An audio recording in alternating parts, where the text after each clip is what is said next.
Good morning, Crossway Church. Let's all stand and sing out together this morning.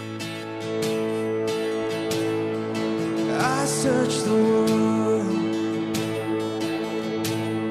but it couldn't fill me.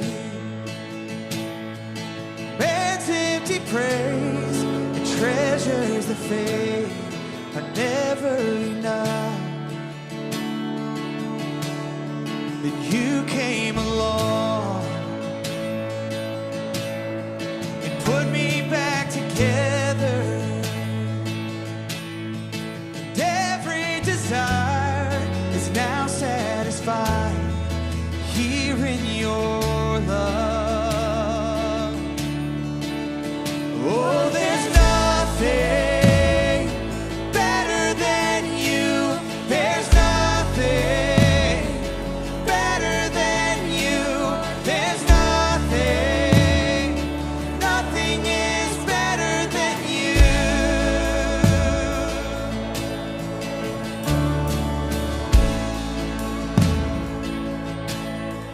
And I'm not afraid to show you my weakness, my failures and flaws. Lord, you've seen them all, and you still call me friend.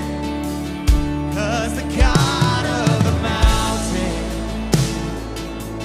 is the God of the valley.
is the place where you promised to be.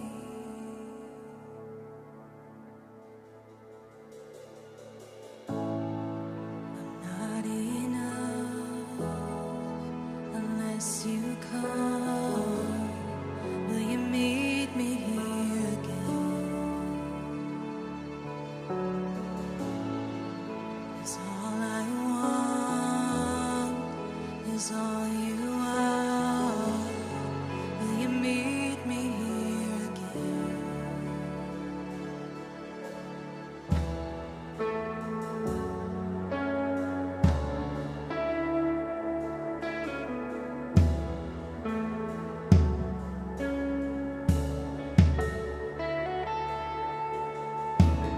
As I walk now through the valley,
You guys can go ahead and have a seat. We're so thankful that you're here with us this morning, whether you're joining us in person or you're joining us online. My name is Kelly, if I haven't had the chance to meet you yet. And look, we understand that for some of you, today may have just been hard to get here. And we're just so thankful you're here with us this morning. You know, one of the things that I love about our church is that we're a praying church. We love to pray for one another, whether it's people in our women's ministry, we're praying for one another, or our life groups, or the student ministry life leaders praying for their students. We are ones that pray for one another, and we call it a privilege to get to do that for you guys. In the seat in front of you, there's a card. And if there's something weighing on your heart this morning that you would like for your church family to pray for, we loved to do that for you. Now, when you fill one of these out and you put your name on the back, there's a little section for a prayer request. Know that these go to our church staff, and they remain confidential. But just know that when we get that, we love to spend time praying for you, whatever you've got going on in your lives. And I want to encourage you to do that this morning. If you fill one of these out, we'll have buckets that go by in just a second. You can place it in there. There's black boxes all around the inside of the worship center. You can put it in there before you leave today. And we're going to transition into a time of giving now. And if you would like to give to the ministries at Crossway Church, there's a couple different ways that you can do that. And look, if you're our guest this morning, and this is maybe your first time or you're fairly new with us, we want you to know this is the one part of the service we don't expect you to be a part of. We want you to be truly our guest today. Now, if you would like to give to the ministries at Crossway, in just a second, we'll have some volunteers come down. They're going to pass the bucket, and as they pass it, you can place your gift in there, or if you miss it as it goes by, you can place it at any of those black boxes, the same one you put these cards in before you leave this morning. Or if you would like to give online, whether maybe you're joining us at home and you'd like to give online, you can go to crosswaychurch.com/give and follow the simple instructions there, or you can give through the Church Center app. And I really want to encourage you, if you've never downloaded this app, that you need to do it. You can go to the Google Play Store, the Apple App Store, just type in Church Center. And then once you download the app, it'll ask you a couple simple questions to get linked up with our church, and then you can give easily in there. You can register for events. You can do all kinds of stuff in the app. So I want to encourage you to do that as well. Now, before we give together as a church family, let's pray. God, I'm just so thankful for today, Lord, that we get to meet and be together. And God, whatever is going on in our lives, Lord, help us focus on you today and focus what you have to say to us this morning. Lord, I just pray as we receive these tithes and offerings during this giving time, Lord, that we take them and use them in the ministries to further your kingdom. It's in your Son's name we pray. Amen.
You are here.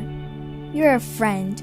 You are a parent, son, daughter. You are a human. And this is what you need to survive. Now, try to imagine you don't have one of these things, or all of these things. For the daughter that goes to sleep hungry at night, or the son who is forced to drink dirty water every day, it's reality.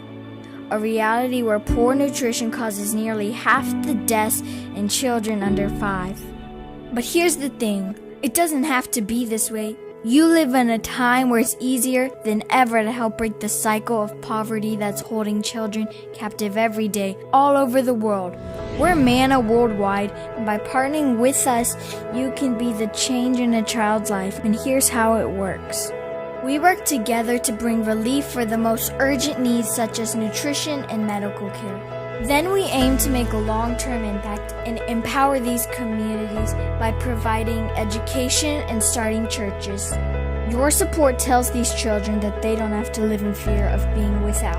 Only then can we truly break the cycle of poverty by providing hope for a future, and hope for an eternity.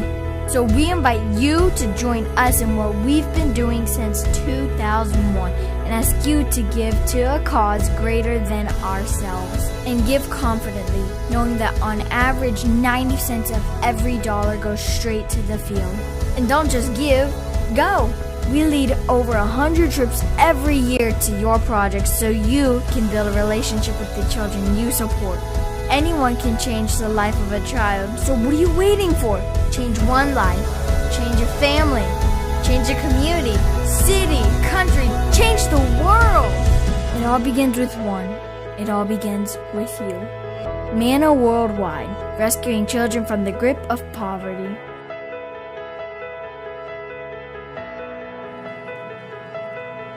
Well, good morning. Good morning, everybody. Good to see you here today. Before I jump into the message today, I want to take just a minute or two and talk to you about something that's going on in our church that I am really excited about. To kind of help you understand what's going on, I need to give you a little bit of history.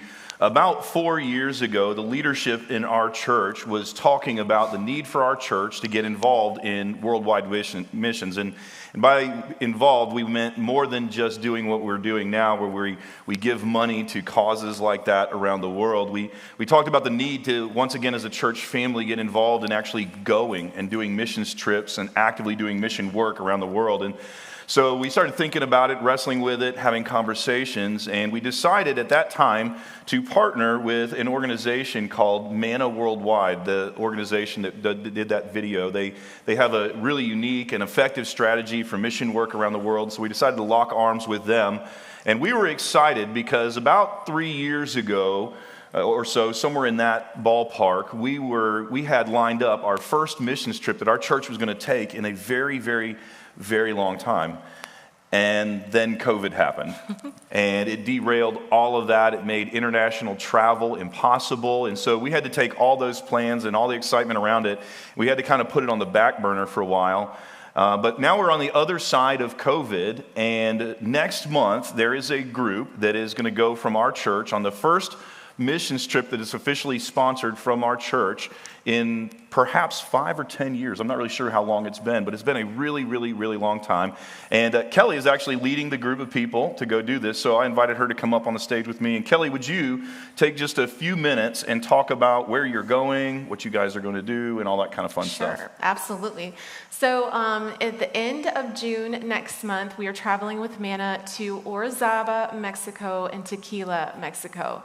It's a smaller community in the mountainous region. Actually, the picture behind it, that's Mount Orizaba. It's in central Mexico. And we're going to go there and minister to, there's 2 churches that we're going to go be a part of.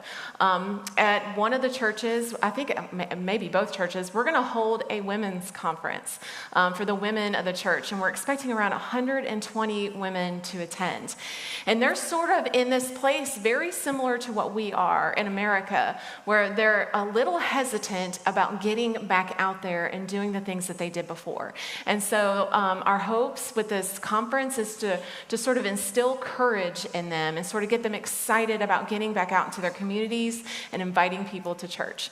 But not just that, both churches in Orizaba and Tequila have nutrition centers. You probably saw that in the video. That's something that they also, Manna is a huge part of ministering to the community. They have kids that need food come to the nutrition centers, many of which do not attend church. And so some of the ministry that we're going to do while we're there is we'll have some kids activities. And while the kids are having activities, we'll invite their moms to come and learn about the gospel. And so this will be sort of that opportunity to introduce Jesus to them in those scenarios. We'll also do some stuff in town. We're going to go minister to the widows. And so there's just a lot that we're going to get to go do, and I'm really excited about this trip. Yeah, one of the things that I love about this particular trip, and I hope that we're able to do this with all the trips in the future, is there's a group of from our church that's going who's actively participating in one way, but the rest of us can also actively participate in this as well. Can you talk a little bit about that? Absolutely. So obviously we would love for everybody to be able to come with us, and that's just not possible. But we know you guys want to be a part of this with us. So there's a couple different ways that you can do that. We're going to start beginning today through June the 12th, our Mission Partner Project. And this is just going to be an opportunity for you as a church to sort of be a part of this with us. If you're in the room with us this morning, there is a QR code on the seat in front of you. If you're not familiar of how to use these, you just pull your phone out, pull the camera up, and it'll recognize that QR code. You click on it, and it'll take you to a registration page for this project. And there you'll find all sorts of different stuff. There's financial opportunities for you to financially donate and support this. There's drop-off opportunities. The women down there, they don't have, we just don't even think about these things, but there are things that they just cannot easily get. And one of them is underwear. And so that's something we're going to plan to take down with us to give to the women down there. Also, kids things. We are looking for suitcase donations, but not only just drop off or financial, we also want you to partner with us in prayer. So you can go to that registration link and select one of those options and be a part of that with us. Now you're probably thinking like, why registrations? Well, I just want to bring something. Well, we realize how generous of a church you guys are. The last 2 community partner projects we did, you guys blew us away, and we had so much stuff. Well, we have limited space on what we can take down, and so we really want to keep track of what we have and make sure we don't get too much. And also, even if you don't donate something, we want to be able to keep you in the loop. Prayer Partners is something that we really want to encourage you to be a part of with us. While we're down there, we hope to send out daily updates about the things that we're doing in Orizaba that you can be praying for that day. Yeah. So one of the things that I appreciate, and I'm going to say this publicly to you, one of the things I appreciate about you taking us on this trip is that I know you don't like travel. I hate to travel. She hates traveling. I like my home. But my you know, bed. she feels so passionate. You feel so passionately about this, and you Yeah. feel like it's so important. I appreciate you Absolutely. stepping outside of your comfort zone and doing something you I mean, probably I push wouldn't people normally do. outside of their comfort zones all the time. This is me pushing myself out. But yeah, we want you to be a part of this. Make sure you go to that QR code, scan that. If you're watching us online, you should see a QR code as well. Or you can go to crossway.news, and if you go there, register for events, and it's their Mission Partner Project through June the 12th. Awesome. Well, thank you, Kelly. Thank you. All right, guys. So we are in the 5th and the final week of a sermon series that we're doing entitled Arrows. And in case you haven't been here, here's what we're doing in this series.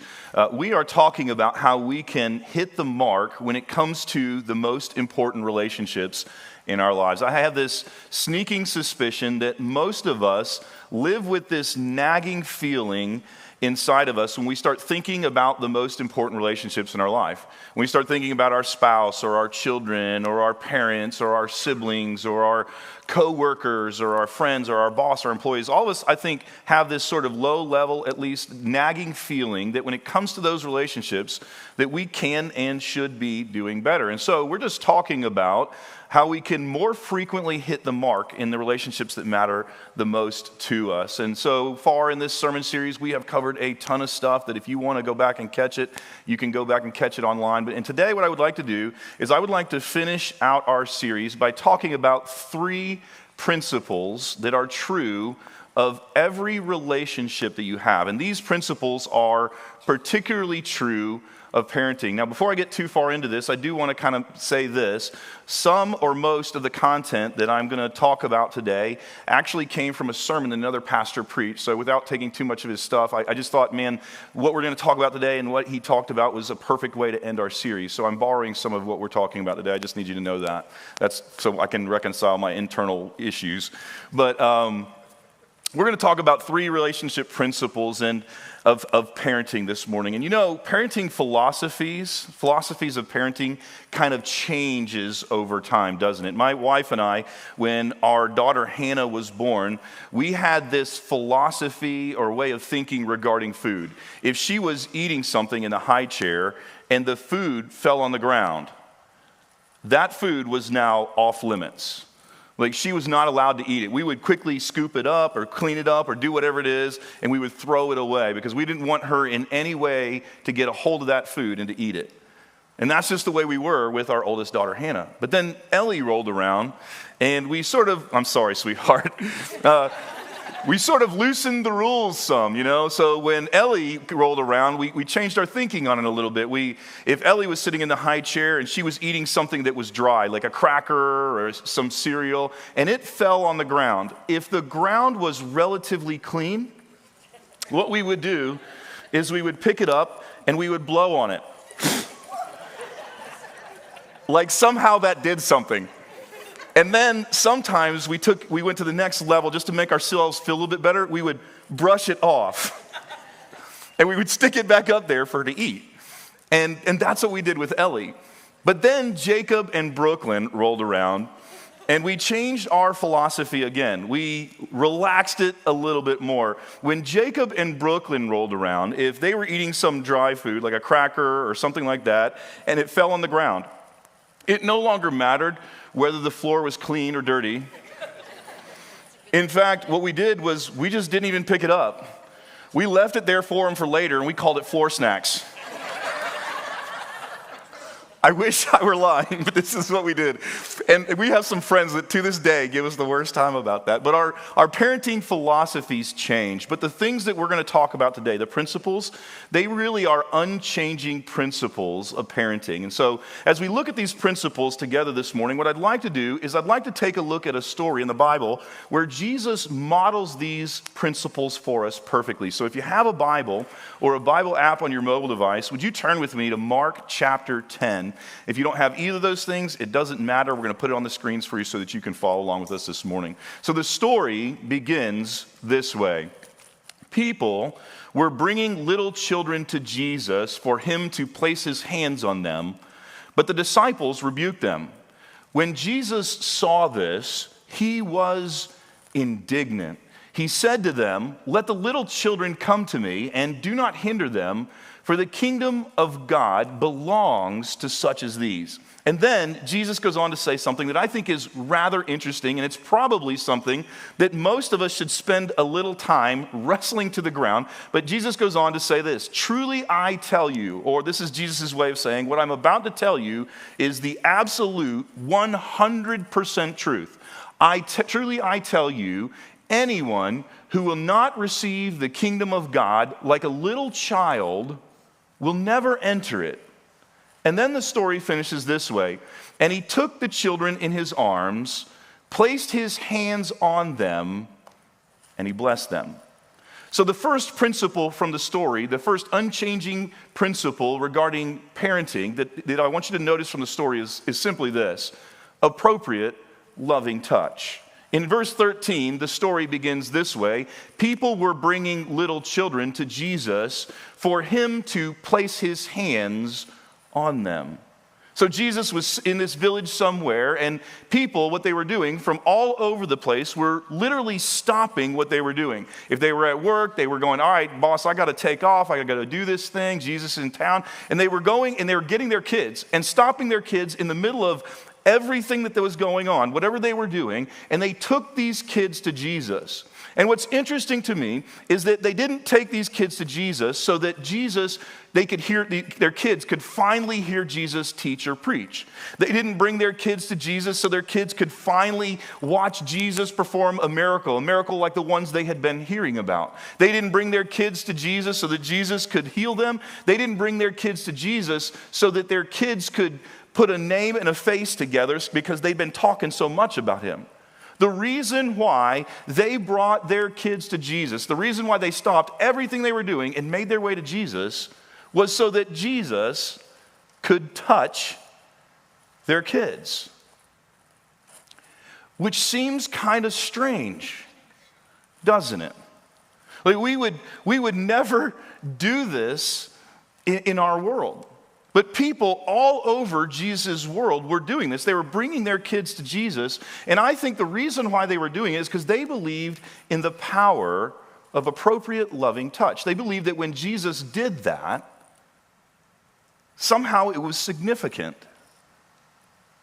Now, I don't know about you, but when I read the Bible, what I tend to do is I tend to picture the scene in my head. There's something about it that just makes it more real, and I can kind of wrap my head around it. So when I read the Bible, what I like to do is I like to picture the buildings and maybe where they were standing and different decor, and I like to picture people and what they looked like and what they were wearing and facial expressions and all that kind of stuff.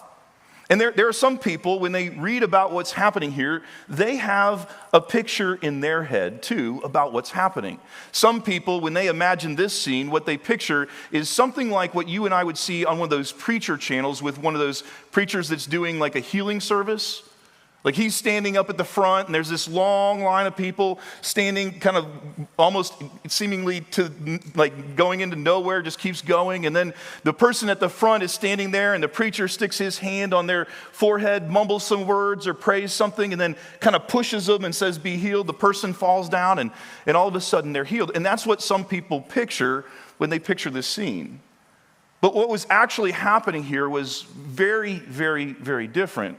This phrase here, place his hands on, in the Greek, it's a word that carries this idea of embracing or attaching yourself to, or literally just touching somebody. So what was happening is the whole thing was just really relaxed, kind of laid back, very informal feeling and very relational, and people were making their way to Jesus, and Jesus was interacting with them, and then sometimes the kids would want to hug Jesus, and so Jesus would reach down and he would hug the kids, or sometimes maybe the kids wanted to give Jesus a high five, and Jesus was giving them a high five, and maybe the kids wanted to fist bump Jesus, and Jesus was giving them a fist bump, or maybe they just wanted to sit in his lap, so Jesus would let them sit in his lap and just kind of hang out there for a while. But that's the picture of what's going on here. Now, about 20 different times in the New Testament, in Matthew, Mark, Luke, and John, in the Gospels, I'm sorry, not just the New Testament, but in the Gospels, 20 different times we read in the Gospels about Jesus either touching people or people touching Jesus.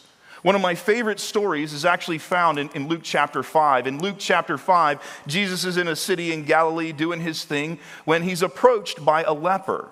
A leper in ancient world was a guy who basically, if you had leprosy, you had a death sentence. It was a terrible, terrible disease. And as soon as it was discovered that you had leprosy, they would kick you out of the community. You would lose your family, you would lose your job, you would lose your ability to go to the temple and worship. You would ostracized and forced to beg for a living and just kind of eke out living while the disease literally rotted your body apart until you died. And so Jesus he encounters this leper who we're told in the text has a severe case of leprosy. It's an advanced case of leprosy, and so chances are when this leper approaches Jesus, he's missing eyes, and he's missing maybe an ear or a nose. Perhaps he's missing fingers and toes or arms or other things. He smells really bad, and it has probably been a really long time since anybody has even dared to reach out and touch this man. But this man drops to his knees right where Jesus is, and he pleads with Jesus, "Would you make me clean?" And then Jesus does something that nobody in his world would have done. He does something that nobody ever expected him to do. He reaches out and he touches the man. And he tells him, "Be clean." And he heals him on the spot. What's interesting to me about the story is that Jesus absolutely 100% did not have to touch this man to heal him. He could have stood a long distance away. He could have stood 100 yards away, just quietly said, "Be healed," and this man would have been healed. So why does Jesus decide to touch the guy? He decides to touch the guy because he understands this guy doesn't just need his body healed, that his soul actually needs something too. So Jesus reaches out and he touches him. And as he does, he communicates acceptance. He communicates value. He communicates worth. He communicates love. In another place in Mark chapter 6, we read these words, and wherever he went, into the villages, towns, or countryside, they placed the sick in the marketplaces. They begged him to let them touch even the edge of his cloak. And then this is the part I don't want you to miss. And all who touched it were healed. Literally every place in the scriptures where you read about someone touching Jesus or Jesus touching somebody, that somebody was helped. That somebody was healed, because there's power when we touch people. And if we're going to be good parents, we need to leverage the power of appropriate, loving touch. Now, I know there are some of you who are hearing me say this, and you're thinking to yourself, I'm not a really touchy person. I'm not sure I like people at all, and I certainly don't want to touch them. I'm not a touchy-feely kind of person. I'm not that person who goes around and just hugs and embraces people. And perhaps you're listening to me thinking, TJ, are you trying to tell me that I need to go out and hug and kiss the people, just start doing this thing? And my answer would be yes and no. I know that there are some of you that you're not wired up for this to be natural. I know that. And if you're wired up that way, I want you to know I'm not saying that you have to hug and kiss everybody. There are a number of ways you can express appropriate loving touch.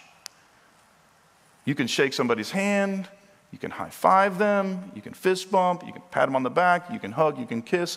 If you're my son Jacob, you know what loving physical touch is to him? I get on the floor and I own him, wrestling to the ground, and he just loves that. But there's a number of ways you can do this. And I want you to know, I'm not suggesting that you should touch somebody appropriately or touch somebody who doesn't in a way that they do not want to be touched. But if you're wise as a parent, you'll leverage the power of appropriate loving touch. Even if it's not natural, you'll find a way to get over it some. And let me tell you why. As I was getting ready for our talk today, I did some reading. And did you know that according to research, when girls hit that preteen stage, that their need for loving physical touch increases? Did you know that? When they become preteens, it increases. Now, the interesting thing about that to me is that their needs for loving, appropriate physical touch are increasing during a time in their life when we as parents tend to get a little weird about it, right? Because their body's changing, everything's changing, you're not sure totally how to interact with them at the same way, at the same level, and you're just trying to figure it out. But that's true. When they go through that season of life, according to science, this is what happens. Also, did you know that little girls receive 5 times more appropriate loving touches than little boys? Did you know that? But did you also know that boys have the same need that the girls have for loving, appropriate touch? Now again, it probably doesn't look the same. I mean, Jacob loves it when I rough him up a little bit. My girls, not so much, right? But appropriate, loving touch. Your kids need that from you. Even if it's not natural for you, or even if it's difficult for you to do. So that's the first principle that Jesus models for us. The second principle is this: abundant time. And when I say abundant time, here's what I mean. Lots and lots and lots and lots and lots and lots and lots of time. And then some more time. You want to know how your kids spell love? I can tell you how your kids don't spell love. They don't spell love S-T-U-F-F. They spell love T-I-M-E.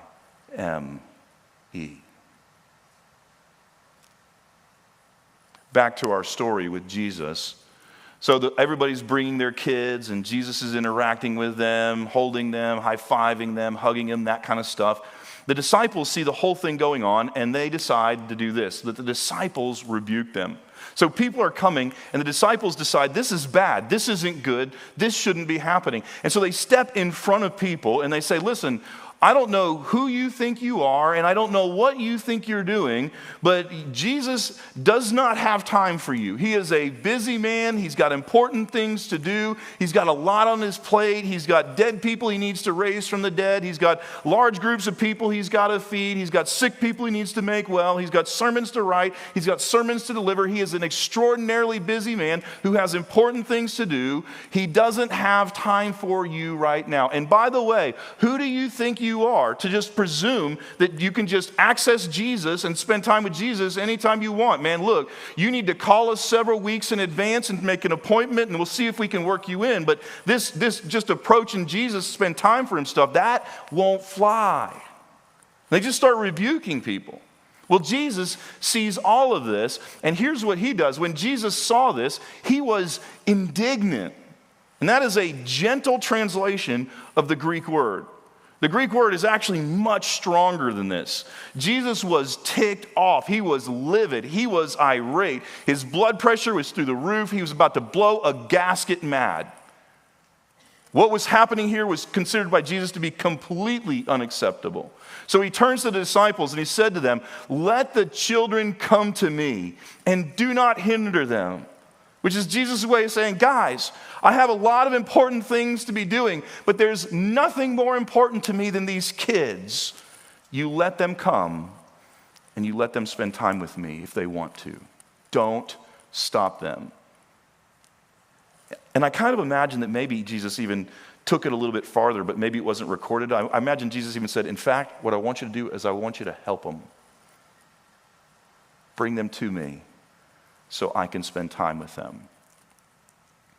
Did you know that according to research, the average dad in America spends 37 seconds a day engaging in meaningful conversation with their kids?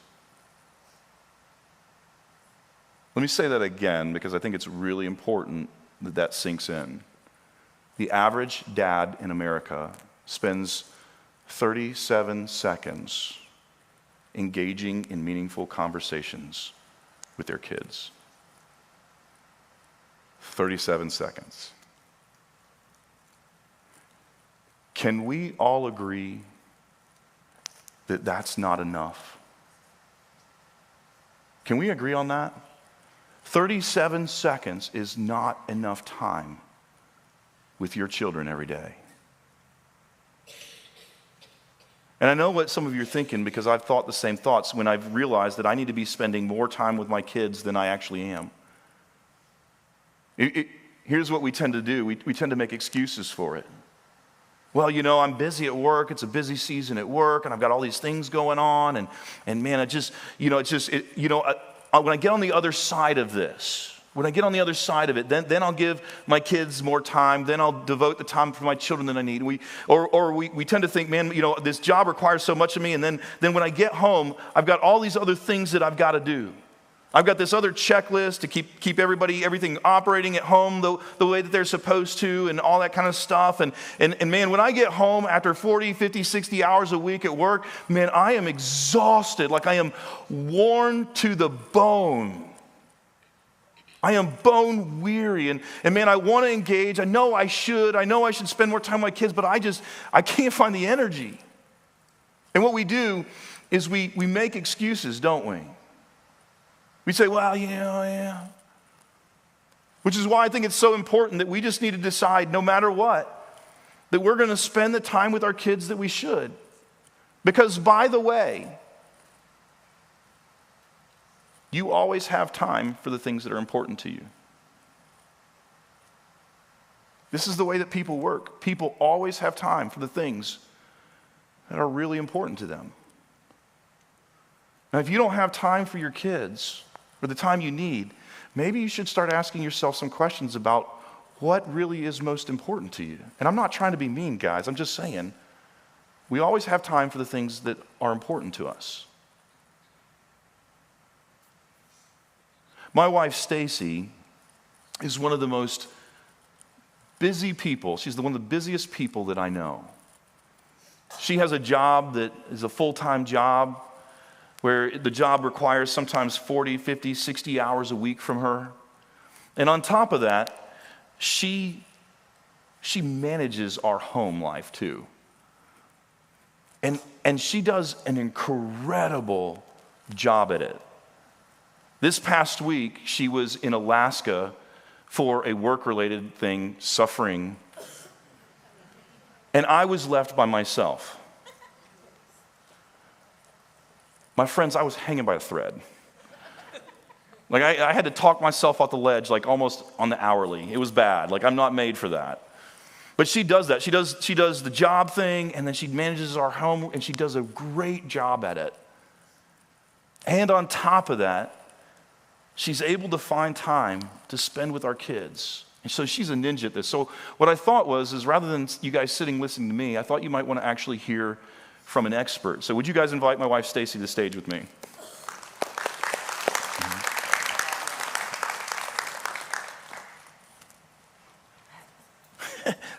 This isn't my wife. No. Thank you. Slowly, we got it. You talk me up way too much, by the way. I mean, I just want to make it very clear I struggle with this a lot, too. Whatever you say next better be impressive. Oh, gosh. All right. Okay, so Stacy, let me kind of jump in with you real quick. Okay. So obviously, I don't think that you're alone in this. I think everybody kind of feels it. So what are some of the challenges you face personally regarding time? Probably like everyone else, there doesn't seem to be enough of it. I think one of my biggest challenges when I really get honest with myself about where my time is going is that I spend too much time on good things and not on the best things. So I know in my head what should be going on with my time, like where I should be spending my time during the day, but good things start to take over. So I might, for instance, be getting on my phone to research really cool things our family can do next week or something. Meanwhile, my daughter is saying, "Hey, Mom, come do this craft bracelet with me." And I'm like, "Well, hold on, I'm trying to find fun things for us to do."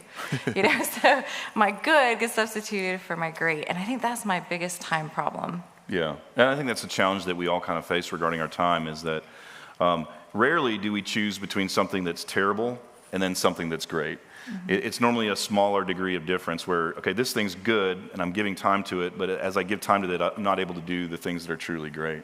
Yeah, and Satan works that way. Like, he is not going to put the worst thing in front of us and we're like, "Oh yeah, I want that for my life." He's going to do these subtle things. Like, this is just a little less good, so we fall for it. And then this is a little less good, and we fall for that until we find ourselves in that really bad spot. So I think we have to be watchful for substituting good for great. Yeah, okay. So I know there are some moms and even a lot of dads that kind of feel this way. They feel like, man, and you mentioned it a little bit earlier, that they think, or they feel like, I just don't have time to do it all. Mm-hmm. What advice would you give to people who feel that way? You're right. You don't have time to do it all. So when it comes to time management, I think you can't even have a talk about time management until you first decide what your priorities and what your motivation is. Because until you've decided, made an absolute decision on these are going to be the priorities of my life, then time management can't even happen. So if you make the decision on what your priorities are going to be, it becomes a lot easier to look at the 24 hours, the very limited time that you have, and then trying to manage that around your priorities. So I think figuring out what your priorities are, putting them in front of you every single day as you make a decision about your day is probably the most important thing.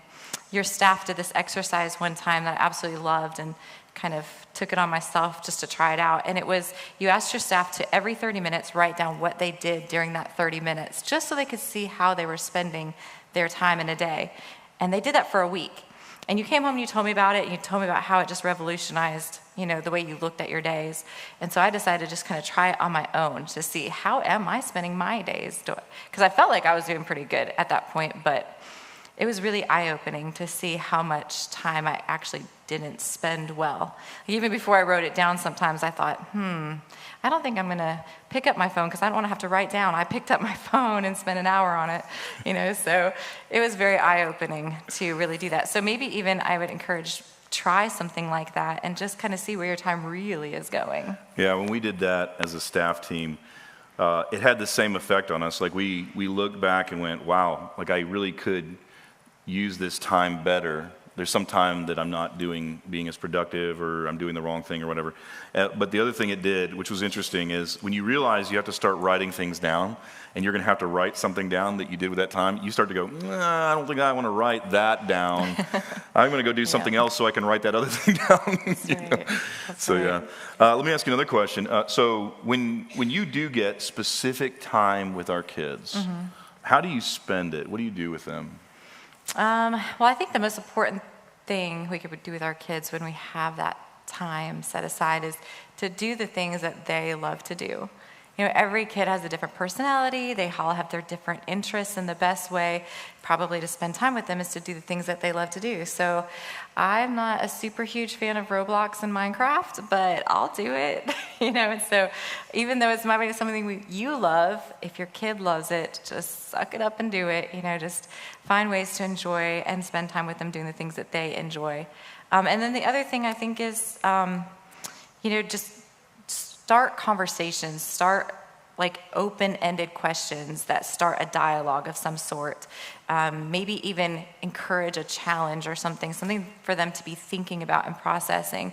Sometimes we only get a few minutes, and in the few minutes, you really can do an awful lot to challenge your child's mind and their hearts, and you can do a lot to just take a quick little glimpse into what's going on into their hearts as well by a good open-ended question or challenge. Yeah, like sometimes you'll ask, I hear you ask the kids, well, what was your favorite part of the day? What was your least favorite part of your day? Did you do something today that you're proud of? What is it? That kind of thing. And those really, that maximizes that time with them in the connection. So let me last question, because I'm running out of time. Is there any other advice that you would give to help parents better invest time with their kids?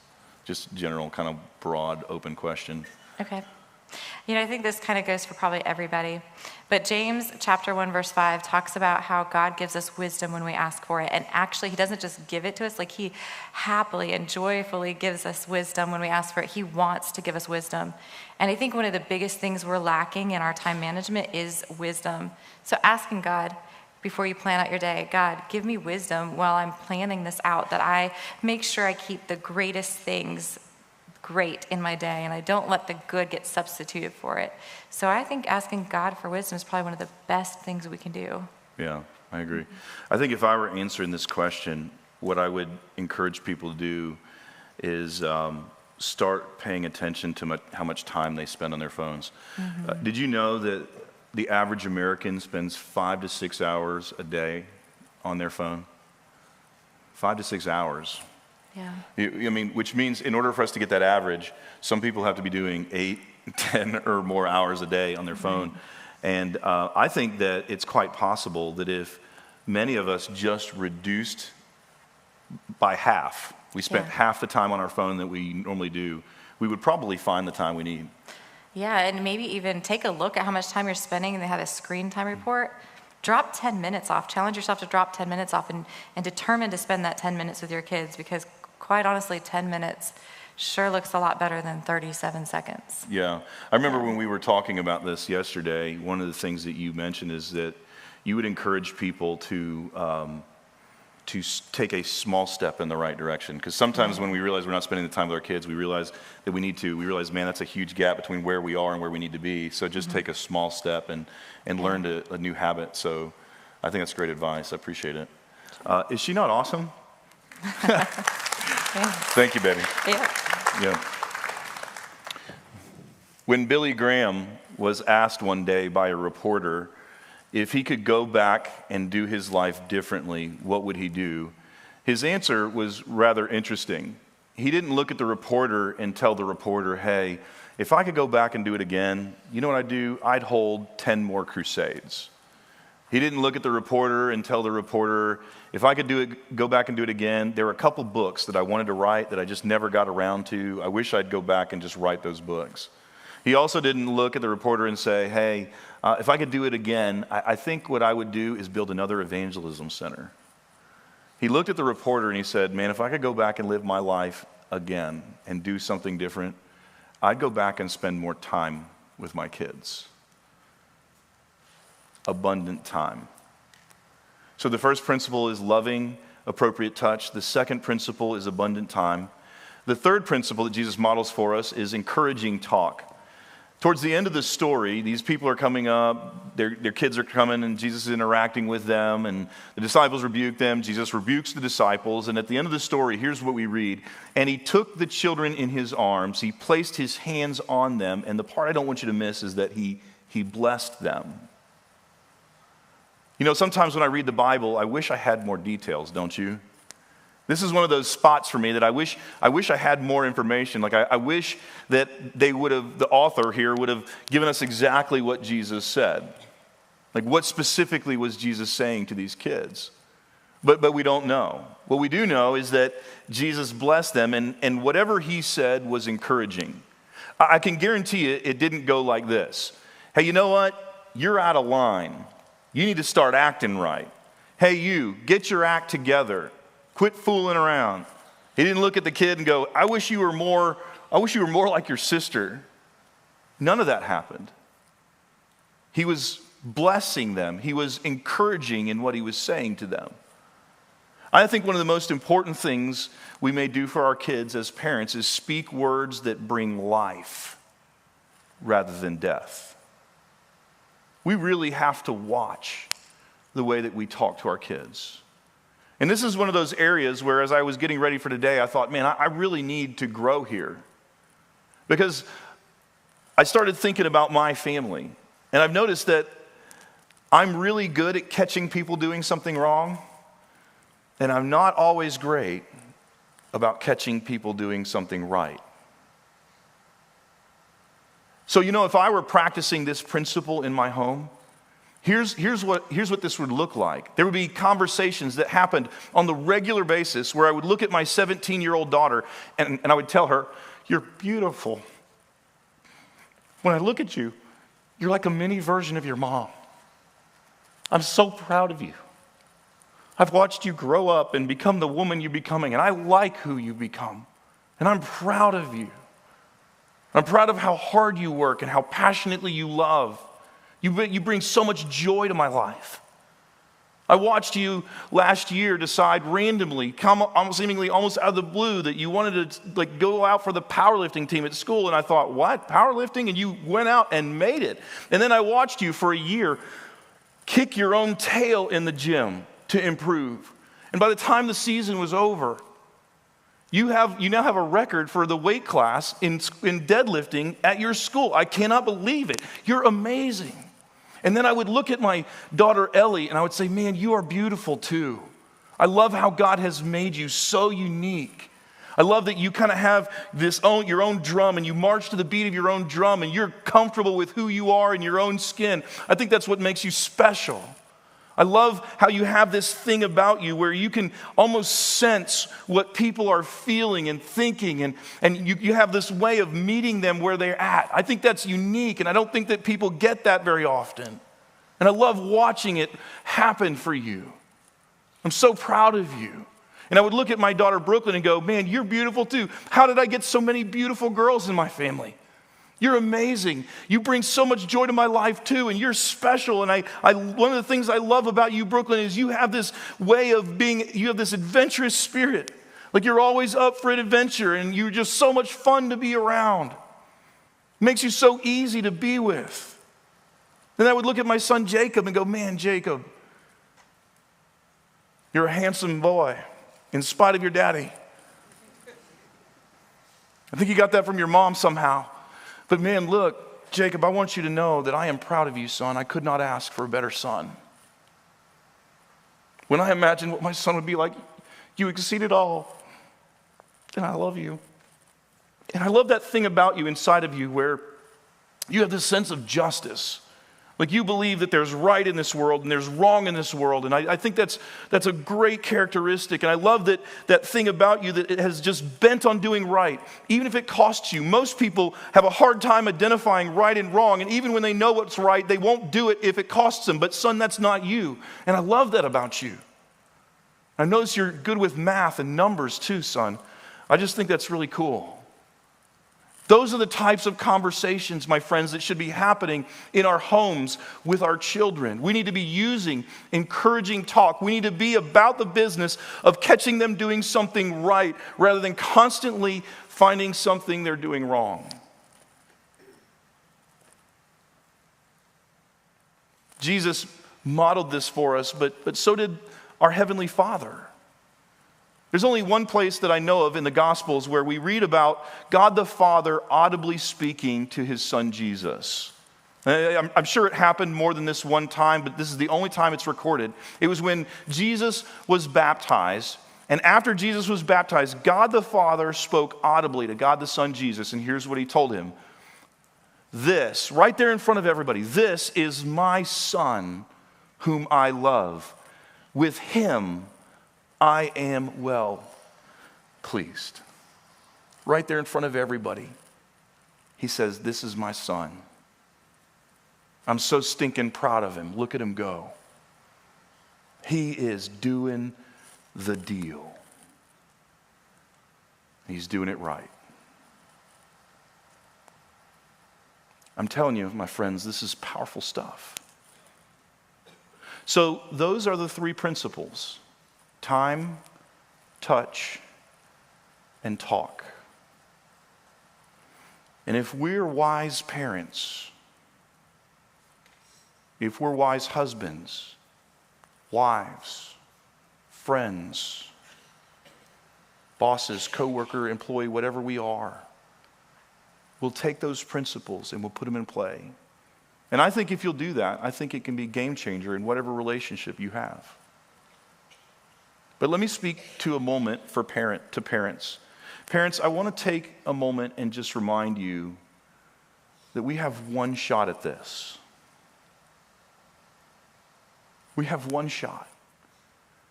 And it goes by so fast. My oldest daughter, Hannah, is 17. She'll be 18 by the time this year's up. She's a senior now in high school. Less than a year from now, or right around a year from now, she will graduate and she will leave me. And I'll be sad, but proud. Do you know that it feels like just yesterday that Stacy and I were bringing her home from the hospital? We loaded her up in our car seat, walked out to our white Ford Explorer that ended up exploding on us and earned the name. And we drove her home. 2 brand new parents, didn't know what we were doing, scared out of our mind. That feels like it was just yesterday. We have one shot, and it goes by so fast.